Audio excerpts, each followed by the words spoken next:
saboda haka dole a biya ni kuɗi na. Menene? Ban sani ba. An yi kiyaye wallahi. Ka ci mutuncin wannan. Har zuwa aka buɗe ni dana kai. Sata na ke. Duk da ce ga ta nan kana kallo kuma ta fi karfin ka dan ba za a baka ina. A kasuwan ma baka isa ba. Sai kuma kai. Mu ne kwari. Mu ne kwari barin gaya ma. Mu ne fesila, mu ne a tamfa. Cibiyar ka aka yanke a farin gome in ku ne fesila mu kuma mu ne bazin. Mu da kake gani mu ne bazin. Kace mu ne bazin na ce. kuma dole sai na biya. A biya ni kuɗi na. Wallahi ba za a ci banza ba. Amma kana kari amma wai kaza ta shige ma gaba. Ko kun ya baka ji. Zaman lafiya kuma ya ƙare a gidan nan.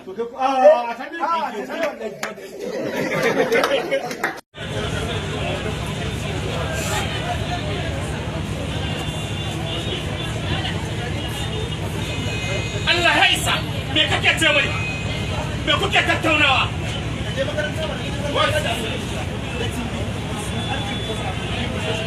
Where is my money? Shikenan, my money. Money na munafiki, ka je dun wannan ya baka money. Wannan ya baka kudin ka ba sai doki.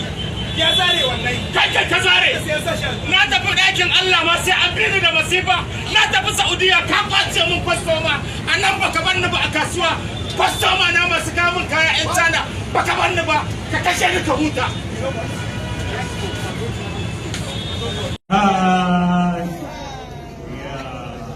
Iyayen amarya gaba daya gani tare da mama amarya duk bala'in da ake yi kuma ga su a tebur daya tare da bugar ka nasu tirar da ala a ɗan yi haƙuri